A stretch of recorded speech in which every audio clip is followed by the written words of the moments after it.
he is saved. Ang imong pagkamatarong, Your ang righteousness imong pag-offering, and your offering, ang imong pagampo, your prayer, dili pasalig. it's not Nga a maluwas promise ka. that is for salvation. Hallelujah. Busa ang Dios nagpadala That God sent ngadto og mensahe a messenger pinaagi sa anghel through the angel ngadto kang Cornelio. to Cornelius. Aron ba mahibalo si Cornelio So Cornelius will know nga ang Dios that God nahigugma kaniya loved him, ug ang iyang pagampo and his prayer misolbong sa langit.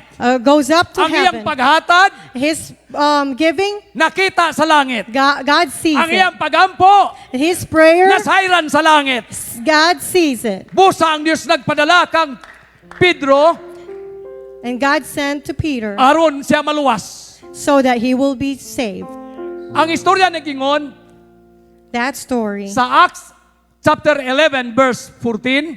Acts 11:13. Ingon ang kasulatan, In that passage, hallelujah. Ang Dios nagpadala kang Pedro God sent Peter kay doon na siya pulong because he has a word nga isulti kaniya that it be told to aron him, maluwas siya so he will be ug ang saved iyang panimalay. and his family. Praise God. Busa ang Dios So God nagpakita sa iyang gugma showed his love, nga bisan unsa ang imong kahimtang, and whatever you are mahintel right ka, now, o unsa kang klaseng or tao, whatever you are, bisag unsa ang imong kahimtang, in any bisag unsa imong situation you sitwasyon, are, makasasala ka man, you're a o unsa ang sinner, kahimtang, makahimo ang Dios pagluwas kanimo. God will make a way to save you. God can reach out every man, every nation who fears God and do what is right according to His will. Makahimo ang Dios kanimo sa pagluwas. Time. Buot kong ipabati sa matag usa. Asa man kang dapita, Wherever you unsa man are, ang imong sitwasyon, whatever unsa man ang situation you imong are, kahimtang, whatever you unsa are man ang in imong life, kasalanan, whatever kung sin may you pagtuo ka, have, if you have ug mohimong faith, kasalakang, sumala sa pulong sa Dios.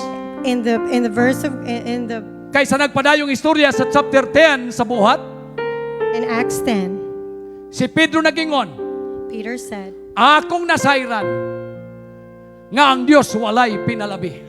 God has no Bisan partiality. kinsa nga magakahadlok kaniya, Whoever that has iya fear Him, kining pagaluwason. He will save Sa you. nagpadayong bersikulo sa Acts chapter 10, 44, paingon sa 48, In Acts 44 to ang 48, Espiritu Santo, the Spirit of God gibobo kang Cornelio, o sa showed, iyang panimalay.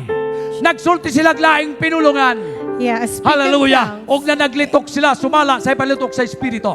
And in Og his ang Diyos, house, nagpadayag kang Cornelio. Og sa katapusang mensahe ni Pedro, mengon siya, can any man forbid water that all of you who receive the Holy Ghost may not be baptized? Busa niya tong tungura, gibautismuhan si Cornelio, apilang God, yang panimalay, Cornelius ug ang was tanan nga baptized. tuwa didto nga And his family. nagahadlok sa Dios. and they have a fear of Ang God, Dios nga atong gialagad, the God that we serve. He shows no partiality. Wa siya mag-ila. Makaluwas siya. Makapuno siya sa iyong espiritu nga na kanimo. Hallelujah. He